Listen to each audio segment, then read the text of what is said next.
Hello everyone, welcome to Great Direction Academy. हमारा जो ये बैच है वो है विक्ट्री डायरेक्शन बैच और उसमें हम सबसे पहला जो चैप्टर पढ़ रहे हैं वो है periodic properties and variation of properties. तो शुरू करते हैं आज का चैप्टर।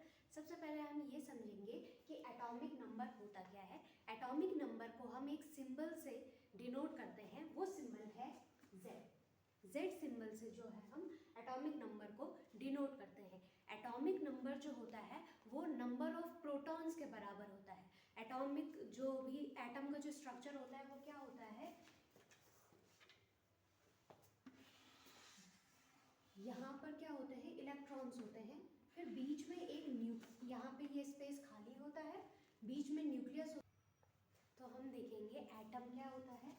एटम में सबसे पहले इलेक्ट्रॉन्स होते हैं बाहर, फिर ये स्पेस खाली होता है, बीच में होता है न्यूक्लियस। न्यूक्लियस में क्या होता है, प्रोटॉन्स होते हैं और न्यूट्रॉन्स होते हैं। इस तरीके से स्ट्रक्चर होता है एटम का। एटम जो ये जो एटॉमिक नंबर हम बोलते हैं, एटॉमिक नंबर क्या होता है, नंबर ऑफ प्रोटॉन्स के बराबर होता है। अब आपने सुना होगा कि नंबर ऑफ प्रोटॉन्स जो होता है वो नंबर ऑफ इलेक्ट्रॉन्स के बराबर होते हैं। अब हमने ऐसा क्यों नहीं बोला कि number of electrons is equals to atomic number. हमने ऐसा इसलिए नहीं बोला, क्योंकि एटम्स जो होते हैं वो जब बॉन्ड बनाते हैं, केमिकल बॉन्डिंग करते हैं, उस समय क्या होता है, इलेक्ट्रॉन्स या तो गेन होते हैं, लिए जाते हैं, या तो इलेक्ट्रॉन्स दिए जाते हैं। तो इलेक्ट्रॉन्स का नंबर फिक्स नहीं होता, जबकि प्रोटॉन्स का नंबर हर एक कंडीशन में इक्वल रहता है। इसलिए हम क्या बोलते हैं, number of protons is equals to the atomic number. Atomic number is the number of protons present inside the nucleus of an atom. Atom के न्यूक्लियस के अंदर प्रेजेंट जो प्रोटॉन्स होते हैं उनके नंबर के बराबर ही जो है एटॉमिक नंबर होता है। मान लीजिए एक एटम है, हाइड्रोजन का एटम। हाइड्रोजन के एटम में जो है न्यूक्लियस में एक प्रोटॉन है, तो एटॉमिक नंबर हाइड्रोजन का क्या होगा, 1। जितने नंबर ऑफ प्रोटॉन्स होंगे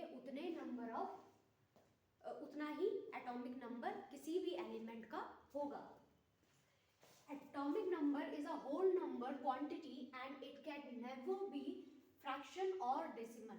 एटॉमिक नंबर जो होता है वो हमेशा एक होल नंबर में होगा, कभी भी ना ही वो डेसिमल फॉर्म में होगा, यानी कि पॉइंट वाले फॉर्म में नहीं होगा, फ्रैक्शन के फॉर्म में, यानी कि जैसे 1/2 नहीं हो सकता, 1/3 नहीं हो सकता। एटॉमिक नंबर जो होता है वो हमेशा होल नंबर क्वांटिटी होगी, यानी कि 1 होगा, 2 होगा, 3 होगा, 0 भी कभी नहीं होगा। 1 2 3 4 अप टू जितना चलता रहेगा उतना ये चलेगा। सिर्फ होल नंबर होगा, ना ही कभी फ्रैक्शन होगा और ना ही कभी डेसिमल फॉर्म में होगा, यानी कि जो पॉइंट फॉर्म में होता है वैसा नहीं होगा। No two elements can have same atomic number. कभी भी दो जो एलिमेंट्स होते हैं उनका एटॉमिक नंबर सेम नहीं हो सकता। क्यों? क्योंकि हर एक एलिमेंट के अंदर जो न्यूक्लियस होता है उसमें प्रोटॉन्स का नंबर वेरिएट करता है, चेंज होता है। एक का प्रोटॉन नंबर अलग होगा तो दूसरे का अलग होगा, कभी भी किसी का सेम नहीं होगा। अगर सेम है तो इसका मतलब वो सेम ही एलिमेंट है। वो कभी भी मीन्स हर एक एलिमेंट अपनी एक अलग प्रॉपर्टी शो करता है। मान लीजिए आप हैं और आपका कोई दोस्त है, आपका दोस्त और आपके अंदर सेम प्रॉपर्टीज होंगी नहीं। आपका दोस्त का नेचर अलग होगा, बिहेवियर अलग होगा, आपका नेचर अलग होगा, बिहेवियर होगा। जिस तरीके से इस पूरी दुनिया में हर एक इंसान अलग अलग है, उसी तरीके से ये एलिमेंट्स भी अलग अलग हैं, ये कभी सेम नहीं हो सकते। और जब सेम नहीं है तो इसीलिए हम उनको एटॉमिक नंबर सेम नहीं दे सकते। जैसे कि मान लीजिए आपका दोस्त और आप हैं, आप दोनों को सेम रोल नंबर नहीं दिए जा सकते क्लास में। इसी तरीके से इन एलिमेंट्स को भी हम सेम एटॉमिक नंबर नहीं देंगे, अलग अलग एटॉमिक नंबर देंगे। The elements in modern periodic table are arranged in accordance to increasing atomic number। और एलिमेंट्स को हम पीरियोडिक टेबल में कैसे अरेंज करते हैं, सबसे पहले 1 नंबर का एलिमेंट होगा, फिर 2 एटॉमिक नंबर का एलिमेंट होगा, फिर 3 एटॉमिक नंबर का एलिमेंट होगा। इंक्रीजिंग ऑर्डर में हमेशा लगाएंगे, डिक्रीजिंग ऑर्डर में कभी भी नहीं लगाएंगे। हमेशा ये इंक्रीजिंग ऑर्डर में लगाए जाते हैं मॉडर्न पीरियोडिक टेबल में। The elements in modern periodic table are arranged in accordance to the increasing atomic number. Atom is electrically neutral. Atom electrically neutral होता है, यानी कि उसमें कोई भी चार्ज नहीं होगा, ना ही पॉजिटिव होगा ना ही नेगेटिव होगा, वो क्या होगा, न्यूट्रल होगा। क्यों? क्योंकि प्रोटॉन्स का जो नंबर होता है वो इलेक्ट्रॉन्स के नंबर के बराबर होता है। अब मान लीजिए कोई एक एलिमेंट है और उसका जो है इलेक्ट्रॉन चले गए, तो क्या होगा, उस जो एटम होगा उसमें क्या आ जाएगा, पॉजिटिव चार्ज आ जाएगा। क्यों? क्योंकि उसके इलेक्ट्रॉन्स कम हो गए हैं। यही कारण है कि हमने इलेक्ट्रॉन्स को एटॉमिक नंबर के बराबर नहीं बोला, प्रोटॉन्स के बराबर बोला, क्योंकि प्रोटॉन्स कभी भी किसी भी जो भी केमिकल रिएक्शन होती है उसमें कभी भी प्रोटॉन्स इधर उधर नहीं जाते, सिर्फ इलेक्ट्रॉन्स जाएंगे। इलेक्ट्रॉन्स का एक्सचेंज होगा, या तो इलेक्ट्रॉन्स लिए जाएंगे या तो इलेक्ट्रॉन्स दिए जाएंगे। अब जो भी एटम्स होते हैं, जो उनकी हम कुछ स्पेशल प्रॉपर्टीज़ पढ़ेंगे। तो सबसे पहली प्रॉपर्टी जो हम पढ़ेंगे वो है एटॉमिक रेडियस। तो एटॉमिक रेडियस होता क्या है, सबसे पहले हम देखेंगे एटम का स्ट्रक्चर। तो एटम क्या होता है कि उसमें सबसे बाहर क्या होते हैं, इलेक्ट्रॉन्स होते हैं। अब इलेक्ट्रॉन्स जैसे जैसे एलिमेंट्स बढ़ते रहते हैं, मीन्स एलिमेंट्स का जो अरेंजमेंट है वो बढ़ता रहता है, वैसे ही उनके अंदर इलेक्ट्रॉन्स का नंबर भी बढ़ेगा। तो अब इलेक्ट्रॉन सारे के सारे एक जगह तो हम नहीं मीन्स लग सकते। क्यों इलेक्ट्रॉन्स एक ही जगह क्यों नहीं लगेंगे? क्योंकि जो भी लाइक चार्जेस होते हैं, एक जैसे चार्जेस होते हैं, वो हमेशा रिपेल करेंगे। तो मान लीजिए कि बहुत सारे इलेक्ट्रॉन्स हैं, तो वो सारे इलेक्ट्रॉन्स एक जगह ही नहीं अरेंज्ड रहेंगे। क्यों? क्योंकि उनके बीच में रिपल्शन होगा। तो क्या होगा, इलेक्ट्रॉन्स ना शेल्स में अरेंज्ड होते हैं, बहुत सारे शेल्स में अरेंज्ड होते हैं। जैसे जैसे इलेक्ट्रॉन्स का नंबर बढ़ता चला जाएगा वैसे वैसे शेल्स बढ़ते चले जाएंगे और शेल्स में वो अरेंज्ड होंगे। तो जैसे मान लीजिए कि ये कोई एलिमेंट है और उसमें ये दो शेल्स हैं, इन दो शेल्स में क्या होगा, इलेक्ट्रॉन्स अरेंज होंगे, बीच में क्या होगा, न्यूक्लियस होगा। तो ये जो न्यूक्लियस है और यहाँ जो ये सबसे बाहर जो शेल होगा, मीन्स बहुत सारे शेल है मान लीजिए, और जो सबसे बाहर वाला शेल होगा, न्यूक्लियस से उस शेल के बीच की डिस्टेंस को ही हम एटॉमिक रेडियस बोलते हैं। एटॉमिक रेडियस हम इसी को ही बोलते हैं कि जो न्यूक्लियस है और जो सबसे आउटर मोस्ट शेल है उसके बीच की डिस्टेंस को हम बोलेंगे एटॉमिक रेडियस। आउटर मोस्ट जो शेल होता है इसको हम एक और नाम देते हैं, वो बोलते हैं वैलेंस शेल। वैलेंस शेल क्यों बोलते हैं? क्योंकि ये वैलेंस शेल क्या होता है, यहीं से ही, इस आउटर मोस्ट शेल से ही हमेशा इलेक्ट्रॉन्स या तो लिए जाते हैं या तो दिए जाते हैं। तो यहाँ पर जब इलेक्ट्रॉन्स दिए या लिए जाते हैं, वहाँ से एटम की जो है वैलेंसी का पता चलता है। वैलेंसी का मतलब कितने नंबर ऑफ इलेक्ट्रॉन्स दिए हैं या लिए हैं, तो उस नंबर का पता जो है वो इसी आउटर मोस्ट शेल से ही डिसाइड होता है, इसलिए इसको एक और नाम देते हैं हम वैलेंस शेल। तो देखते हैं एटॉमिक रेडियस क्या है। Atomic radius is the distance between the centre of the nucleus, यानी कि यहाँ to the outermost shell और वैलेंस शेल। वैलेंस शेल सबसे आउटर मोस्ट शेल और न्यूक्लियस के बीच की डिस्टेंस को हम क्या बोलेंगे, एटॉमिक रेडियस। अब इसको हम मेजर भी करेंगे, जब डिस्टेंस है तो हम इसको मेजर करेंगे। डिस्टेंस को मेजर करने की यूनिट्स क्या होती है, मीटर, सेंटीमीटर, इस तरीके से। तो हम इनको मेजर करने के लिए क्या यूज करते हैं, एंगस्ट्रॉम और picometre. 1 angstrom is equals to the 10⁻⁻10 metre, यानी कि एक एंगस्ट्रॉम जो होगा वो 1/10 मीटर के इक्वल होगा। और एक और यूनिट में हम इसको मेजर करते हैं, वो है पिकोमीटर। पिकोमीटर क्या होता है, 1 picometre is equals to the 10⁻⁻12, यानी कि 1 picometre is equals to 1/12 metre. ठीक, इस तरीके से हम इसको मेजर करते हैं। ये एक एटम का स्ट्रक्चर है जिसमें यहाँ पर न्यूक्लियस है, ये इलेक्ट्रॉन वाला शेल है, ये वाला जो पार्ट होता है ये हमेशा खाली होता है, इसके बीच में बहुत सारी डिस्टेंस होती है। ये है एक शेल जिसमें इलेक्ट्रॉन्स होंगे, इस तरीके से इलेक्ट्रॉन्स अरेंज होते हैं इसमें, और इलेक्ट्रॉन्स हमेशा दूर दूर होते हैं। क्यों? क्योंकि लाइक चार्जेस के बीच में रिपल्शन होता है, इसलिए। फिर यहाँ पर भी इलेक्ट्रॉन्स अरेंज होंगे बहुत सारे। तो सबसे बाहर वाला जो शेल होगा उसके और जो सबसे अंदर न्यूक्लियस है उसके बीच की डिस्टेंस को हम क्या बोलते हैं? Atomic radius. बस यही होता है एटॉमिक रेडियस। नेक्स्ट जो हम प्रॉपर्टीज पढ़ने वाले हैं वो है मेटालिक और non metallic characters. Metallic characters मतलब जिसके अंदर, जो कि मीन्स मेटल होगा, जिसके अंदर मेटल की कैरेक्टरिस्टिक शो करने की एबिलिटी होगी, वो होता है मेटालिक कैरेक्टर। और उसका जो एक तरीके से अपोजिट होता है वो नॉन मेटालिक कैरेक्टर। अब हमें कैसे पता चलेगा कौन सा मेटल है कौन सा नॉन मेटल है?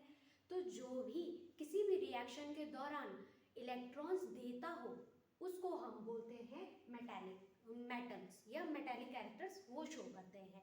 मीन्स जो कि इलेक्ट्रॉन्स हमेशा देते हैं, यानी कि दाता जो कि सबको देंगे, इलेक्ट्रॉन्स बांटेंगे सब में, तो उनको हम बोलते हैं मेटल्स। और जो ऐसी प्रॉपर्टी शो करते हैं उनको वो क्या शो करते हैं? मेटालिक कैरेक्टर शो करते हैं। उसका ठीक उल्टा होता है नॉन मेटालिक कैरेक्टर, जो कि इलेक्ट्रॉन लेते हैं, जो सबसे इलेक्ट्रॉन्स छीन छीन के लेते हैं, मुझे भी इलेक्ट्रॉन दो मुझे भी इलेक्ट्रॉन दो, तो वो होता है नॉन मेटालिक कैरेक्टर, जो कि क्या करेगा? इलेक्ट्रॉन्स हमेशा लेगा। अब आखिर ये चल क्यों रहा है कि मेटल जो इलेक्ट्रॉन्स है वो दो या लो क्यों? देखिए क्या होता है कि हम सभी को, चाहे वो एटम है या कोई भी है, जिंदगी में क्या चाहिए होती है? स्टेबिलिटी चाहिए होती है, स्थिरता चाहिए होती है। इसीलिए क्या होता है, कुछ तो क्या मानते हैं दुनिया में, कुछ लोग क्या होता है कि अगर हम देंगे तो क्या होगा? हमको शांति मिलेगी, पीस मिलेगा, हमको स्टेबिलिटी मिलेगी। कुछ लोग क्या मानते हैं कि हम जब सबसे लेंगे छीनेंगे तो हमको क्या मिलेगी? पावर मिलेगी, तो हम स्टेबल हो जाएंगे। तो उसी तरीके से है, मेटल्स जो होते हैं उनकी सोच होती है कि हम सबको अगर बांटेंगे देंगे जो भी है तो हमें क्या मिलेगी? स्टेबिलिटी मिलेगी। जबकि नॉन मेटल्स मानते हैं कि जब हम सबसे छीनेंगे हमें पावर मिलेगी तो हम स्टेबल हो जाएंगे। तो हम ये क्या करते हैं? स्टेबल होने के लिए क्या चाहिए? मीन्स स्टेबल कब होंगे ये? जब ये नोबल गैस कॉन्फ़िगरेशन इनके पास होगा। नोबल गैसेस आपको पता होंगी कौन कौन सी होती है, जैसे कि नियॉन हो गई, आर्गन हो गई, ये क्या जेनॉन हो गई, रेडॉन हो गई, ये क्या होते हैं? नोबल गैसेस होती हैं। हीलियम ये नोबल गैस है। तो ये क्या करते हैं? ये कभी किसी के साथ रिएक्ट नहीं करते, एक तरीके से साधु संत जैसे रहते हैं। ये किसी के साथ ना ये इलेक्ट्रॉन देते हैं ना ये इलेक्ट्रॉन लेते हैं। क्यों? क्योंकि अपने आप में इतने स्टेबल हैं कि ना ही इनको लेने की ज़रूरत पड़ती है और ना ही देने की ज़रूरत पड़ती है। यानी कि इनमें हमेशा इलेक्ट्रॉन और प्रोटॉन्स का नंबर एकदम इक्वल रहता है, ये बिल्कुल न्यूट्रल रहते हैं, तो इनको किसी की ज़रूरत नहीं होती। ये प्रॉपर्टी ही गेन करने के लिए मेटल और नॉन मेटल्स में जो है फाइट चलती रहती है। तो मेटल क्या करते हैं? देते रहते हैं, और नॉन मेटल क्या करते हैं? लेते रहते हैं। तो metallic character is the tendency of metals to donate the electrons to attain the stable nearest noble gas configuration, यानी कि जो सबसे पास में होगा उनका नोबल गैस उसकी तरह बनना चाहते हैं। यानी कि मेटल्स क्या चाहते हैं कि हम इन साधु संत की तरह स्टेबल हो जाए अपनी जिंदगी में। दूसरा है non metallic character. Non metallic character is the tendency of non metals to accept the electrons to attain the stable noble gas configuration। इनको भी क्या बनना है? नोबल गैसेस की तरह बनना है, पर कैसे? इलेक्ट्रॉन्स को लेकर दूसरे से। कॉन्फ़िगरेशन वर्ड का मतलब क्या होता है? जो हमने सबसे पहले बनाया था ना कि ये शेल होते हैं, इसमें इलेक्ट्रॉन्स अरेंज होते हैं, यहाँ पर ये इलेक्ट्रॉन है, ये जो होता है इसको ही हम बोलते हैं कॉन्फ़िगरेशन। और यहाँ पे मैंने बोला था कि जो सबसे बाहर वाला शेल होगा, आउटर मोस्ट शेल, वहाँ से क्या होगा? इलेक्ट्रॉन्स दिए या फिर लिए जाएंगे। ले भी सकते हैं और दे भी सकते हैं। तो इस शेल से ही क्या होता है? हमेशा इलेक्ट्रॉन देने लेने की प्रोसेस चलती है, यही होता है। अब जैसे नोबल गैस कॉन्फ़िगरेशन क्या होता है? इसमें ना ही इलेक्ट्रॉन दिए जाएंगे और ना ही इलेक्ट्रॉन लिए जाएंगे। क्यों? क्योंकि इसमें प्रोटॉन्स का नंबर भी इक्वल होता है और इलेक्ट्रॉन्स का नंबर भी इक्वल होता है। तो क्या होता है? जो अनलाइक चार्जेस होते हैं वो हमेशा एक दूसरे को अट्रैक्ट करते हैं। तो क्या होता है? जब इक्वल नंबर के प्रोटॉन है, इक्वल नंबर के इलेक्ट्रॉन है, तो इलेक्ट्रॉन को पकड़ के रखते हैं, कहीं बाहर नहीं जाने देते। और ये जो अट्रैक्शन पुल होता है इतना स्ट्रांग होता है कि ना ही इलेक्ट्रॉन कोई इनसे छीन सकता है और ना ही ये इलेक्ट्रॉन खुद दे सकते हैं। ये होता है noble gas configuration. Next property है इलेक्ट्रोनेगेटिविटी। इलेक्ट्रोनेगेटिविटी क्या होती है? देखिए, कोई भी जैसे एक मॉलिक्यूल है, जैसे हाइड्रोजन या ऑक्सीजन का मॉलिक्यूल है। ऑक्सीजन आपको पता है हमेशा किस फॉर्म में होता है? O2 फॉर्म में होता है, मॉलिक्यूलर फॉर्म में होता है। तो यहाँ पे क्या होता है, दो ऑक्सीजन एटम्स एक साथ जुड़े हुए होते हैं। वही कहानी यहाँ पर होगी। तो मान लीजिए एक मॉलिक्यूल है और उसमें क्या होता है कि कुछ इलेक्ट्रॉन शेयर होते हैं, यानी कि वो इलेक्ट्रॉन एक तरीके से ना ही पूरा इसके पास होता है और ना ही पूरा इस एटम के पास होता है। दोनों एटम्स के पास पूरी तरीके से ये नहीं होता, बल्कि दोनों एटम साथ में इसको शेयर करते हैं, इस इलेक्ट्रॉन को। लेकिन क्या होता है कि एक ऐसा एटम होता है जो कि इस शेयर्ड वाले जो ये एटम है, इलेक्ट्रॉन है, इस शेयर्ड वाले इलेक्ट्रॉन को अपनी तरफ खींचने की कोशिश करता है। इसको मीन्स कहता है कि इसको मुझे ही दे दो, लेकिन ये तो शेयरिंग में है। लेकिन ये क्या करता है, फिर भी कहता है कि मुझे ये इलेक्ट्रॉन चाहिए। तो इसकी जो ये कैपेबिलिटी होती है, इसको ही हम बोलते हैं इलेक्ट्रोनेगेटिविटी। और ऐसा एटम जो कि शेयर्ड वाले इलेक्ट्रॉन को अपनी तरफ खींचता हो, उसको हम बोलते हैं इलेक्ट्रोनेगेटिव एटम। इसके एग्जांपल्स होते हैं जैसे कि क्लोरीन वगैरह हो गए, फ्लोरीन वगैरह हो गए। तो ये क्या करते हैं, जब भी कोई बॉन्ड बनाते हैं ना, तो हमेशा क्या करते हैं, शेयर्ड वाले इलेक्ट्रॉन को अपनी तरफ खींचने की कोशिश करते हैं। इस ही एबिलिटी या टेंडेंसी को हम बोलते हैं electronegativity. So the tendency of an atom in a molecule to attract shared pair of electrons towards itself, यानी कि जो इलेक्ट्रॉन का जो पेयर होगा उसमें से इलेक्ट्रॉन्स को खींचने की जो टेंडेंसी एक एटम रखता है किसी भी मॉलिक्यूल में, उसको हम बोलते हैं electronegativity. It is a unitless and dimensionless quantity. क्यों? क्योंकि इलेक्ट्रोनेगेटिविटी एक एबिलिटी है, और एबिलिटी को हम मेजर नहीं कर सकते, योग्यता को हम मेजर नहीं कर सकते। या फिर जैसे कोई किसी में जैसे कोई एबिलिटी है, मान लीजिए कोई पेंटिंग अच्छा करता है, ड्राइंग अच्छा करता है, तो हम उसकी वो एबिलिटी नाप नहीं सकते कि वो कितना अच्छा पेंट कर सकता है या फिर कितना अच्छा ड्रॉ कर सकता है। तो उसी तरीके से हम इस टेंडेंसी को मेजर नहीं कर सकते कि कितना वो ले रहा, कितना उसको खींचने की ताकत है या नहीं है, वो बस लेता है। तो वो जो टेंडेंसी होती है उसको हम मेजर नहीं कर सकते, इसीलिए ये यूनिटलेस और डायमेंशनलेस क्वांटिटी हो जाती है। तो इस तरीके से ये क्या करता है, शेयर पेयर ऑफ इलेक्ट्रॉन जो होता है उसको क्या करने लग जाते हैं, अपनी तरफ खींचने लग जाता है। इसको कहता है कि इसको रहने दो, मेरी तरफ इसको सारे इलेक्ट्रॉन्स को दे दो। ये होती है इलेक्ट्रोनेगेटिविटी। अभी तक हमने पढ़ी metallic and non metallic properties. अब हम पढ़ने वाले हैं आयनाइजेशन एनर्जी। आयनाइजेशन एनर्जी का मतलब क्या है? देखिए, जब भी कोई इलेक्ट्रॉन अपने आउटर मोस्ट शेल से बाहर जाता है तो उसके बाहर जाने में कुछ ना कुछ तो एनर्जी लगेगी। क्यों? क्योंकि ये जो न्यूक्लियस होता है इसमें क्या होते हैं, प्रोटॉन्स होते हैं, पॉजिटिव चार्ज होता है। और ये जो इलेक्ट्रॉन्स होते हैं वो कैसे होते हैं, नेगेटिवली चार्ज होते हैं। तो ये जो प्रोटॉन्स होते हैं इन इलेक्ट्रॉन्स को पकड़ कर रखते हैं। क्यों? क्योंकि इलेक्ट्रॉन्स और प्रोटॉन्स का नंबर क्या होता है, सेम होता है। अब क्या होता है, ये इक्वल नंबर के प्रोटॉन्स जो है इन इक्वल नंबर के इलेक्ट्रॉन्स को पकड़ कर ही रखते हैं। तो क्या होता है कि किसी भी रिएक्शन के दौरान इन इलेक्ट्रॉन्स को बाहर निकालने के लिए, या फिर जब ये वाला जो एटम है अपना इलेक्ट्रॉन देना चाह रहा होगा, तो कुछ ना कुछ एनर्जी क्या होगी, रिलीज होगी। और वही एनर्जी को हम बोलते हैं आयनाइजेशन एनर्जी। अब आयनाइजेशन एनर्जी क्यों रखा नाम? इसलिए रखा, क्यों? क्योंकि जब इलेक्ट्रॉन यहाँ से बाहर चला जाएगा तो ये जो एटम होगा ये पॉजिटिवली चार्ज हो जाएगा। क्यों होगा पॉजिटिवली चार्ज? क्योंकि इक्वल नंबर के मान लीजिए 2 प्रोटॉन थे और 2 इलेक्ट्रॉन थे। अब दो इलेक्ट्रॉन्स में से एक इलेक्ट्रॉन निकल गया, एक इलेक्ट्रॉन बाहर चला गया, तो कितने प्रोटॉन बचे? 2 प्रोटॉन बचे और 1 इलेक्ट्रॉन बचा। तो ज्यादा नंबर का चार्ज कौन सा है, प्रोटॉन वाला है, पॉजिटिव चार्ज है, इसलिए एटम क्या हो जाएगा, पॉजिटिवली चार्ज हो जाएगा। और जब भी किसी एटम में कोई भी चार्ज आ जाता है, चाहे पॉजिटिव चार्ज आए चाहे नेगेटिव चार्ज आए, उसको हम तब एटम को क्या बोलने लग जाते हैं, आयंस बोलने लग जाते हैं। और इसीलिए इस चीज़ का नाम पड़ा ionization energy. It represents the energy required to remove an electron from its outermost shell और वैलेंस शेल. इस आउटर मोस्ट या फिर वैलेंस शेल, क्योंकि इलेक्ट्रॉन दिया जाना और इलेक्ट्रॉन का लिया जाना दोनों प्रोसेस आउटर मोस्ट शेल से ही होती है. क्यों आउटर मोस्ट शेल से क्यों होती है, अंदर वाले शेल से क्यों नहीं निकाल रहे हैं हम? क्योंकि अंदर वाले शेल में पॉजिटिव चार्जेस का यानी कि प्रोटॉन्स का जो अट्रैक्शन होता है, पुल होता है, वो बहुत स्ट्रांग होता है. इसीलिए जो इलेक्ट्रॉन दिया और लिया जाता है उस आउटर मोस्ट शेल से दिया जाता है. तो आउटर मोस्ट शेल और valence shell of an atom, it is measured in electron volts per atom, eV per atom और किलोजूल पर मोल.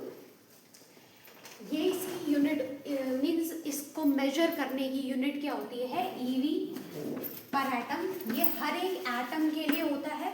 और किलो जूल पर मोल जो है एक मोल ऑफ एटम्स के लिए यूज होता है आयनाइजेशन एनर्जी के लिए. तो ionization energy is measured in electron volts per atom, यानी कि एक एटम से इलेक्ट्रॉन को बाहर निकालने के लिए, एक इलेक्ट्रॉन को बाहर निकालने के लिए 1 इलेक्ट्रोवोल्ट पर एटम की हमें कितनी एनर्जी चाहिए होती है to remove this electron from its outermost shell और वैलेंस शेल. दूसरी चीज हम पढ़ेंगे इलेक्ट्रॉन एफिनिटी. इलेक्ट्रॉन एफिनिटी का मतलब आप समझ रहे हो, एफिनिटी वर्ड का मतलब होता है अट्रैक्शन, और इलेक्ट्रॉन का क्या होगा यहाँ पर? अट्रैक्शन होगा. The energy change that occurs on addition of an electron in the outermost shell of an isolated atom. किसी भी एटम में, आइसोलेटेड एटम का मतलब यहाँ पर ये है कि उसमें इक्वल नंबर ऑफ प्रोटॉन्स होंगे, इक्वल नंबर ऑफ इलेक्ट्रॉन्स होंगे. इसको इलेक्ट्रॉन्स की ज़रूरत नहीं है, लेकिन इसको ज़बरदस्ती इलेक्ट्रॉन दिया जा रहा है. तो वो जो एनर्जी का चेंज इसके अंदर होगा, तो इसमें क्या होता है कि हम बाहर से एटम को एनर्जी देते, जिस वजह से क्या होता है कि इसको ज़बरदस्ती क्या लेना पड़ता है? ये इलेक्ट्रॉन लेना पड़ता है. तो ये इलेक्ट्रॉन जब वो ले लेता है तो उसके अंदर जो एनर्जी का चेंज आता है, उस एनर्जी के चेंज को ही हम इलेक्ट्रॉन एफिनिटी बोलते हैं. एनर्जी का चेंज यहाँ पर आ रहा है, इसीलिए हम इसको इलेक्ट्रॉन वोल्ट पर एटम की यूनिट में ही इसको मेजर करते हैं. किसके के लिए? ये एक एटम की बात है, पर एटम्स के हिसाब से बात इसमें चलती है. और ये जो किलो जूल पर मोल है, इसमें भी इसको मेजर किया जाता है, पर किलो जूल पर मोल में हम क्या लेते हैं? 1 मोल ऑफ एटम्स लेते हैं. इस तरीके से क्या होता है, यहाँ पर भी सिर्फ आउटर मोस्ट शेल में ही ये इलेक्ट्रॉन लिया जाएगा. बीच वाले जो अंदर वाले शेल्स होंगे उनमें कभी भी हम क्या करेंगे? इलेक्ट्रॉन का देना लेना नहीं करेंगे. अभी तक हमने क्या ट्रेंड पढ़ा? अक्रॉस द पीरियड जाने पर. अब हम जो ट्रेंड पढ़ेंगे वो क्या पढ़ेंगे? डाउन द ग्रुप जाने पर. कि अभी तक हमने कौन सा पढ़ा? लेफ्ट टू राइट जाने पर एलिमेंट्स में क्या क्या चेंज आता है, किस तरीके से वो सिमिलर होता है, ये सारी चीज़ें. अब हम क्या पढ़ेंगे कि डाउन द ग्रुप जाने पर, ऊपर से नीचे जाने पर क्या क्या चेंजेस होंगे. तो सबसे पहला क्या होगा? Number of shells increases at each step. हर एक स्टेप पर नंबर ऑफ शेल्स बढ़ेंगे. वहाँ पर क्या रह रहा था? Across the period number of shell equal थे. यहाँ पर नंबर ऑफ शेल क्या होगा? इंक्रीज होता चला जाएगा. क्या देखिए यहाँ पर, जैसे ग्रुप 1 के एलिमेंट्स अभी हमने लिए हैं, तो ग्रुप 1 के एलिमेंट्स में क्या है? Lithium, sodium, potassium, rubidium and caesium, ये हैं. तो लिथियम का एटॉमिक नंबर क्या है? 3, सोडियम का 11, पोटेशियम का 19, रुबीडियम का 37 और सीजियम का 55 है एटॉमिक नंबर. तो लिथियम का इलेक्ट्रॉनिक कॉन्फ़िगरेशन क्या है? 2 और 1. फिर क्या है? सोडियम का 2, 8 और 2. फिर पोटेशियम का क्या है? 2, 8, 8, 1. ये इस तरीके से शेल क्या है देख रहे होंगे आप. इसमें 2 शेल थे, इसमें 3 शेल थे, इसमें 4 शेल थे, इसमें कितने हो गए? 5 शेल हो गए. और इसमें कितने शेल हो गए? 6 शेल्स इसमें हो गए. तो इस तरीके से क्या हो रहा है? शेल्स का नंबर यहाँ पर इंक्रीज हो रहा है. अब यहाँ पर क्या हो रहा है? एटॉमिक नंबर क्या हो रहा है? इंक्रीज हो रहा है. तो क्या होगा? प्रोटॉन्स का नंबर भी इंक्रीज होगा. तो न्यूक्लियर चार्ज भी क्या करेगा? इंक्रीज करेगा.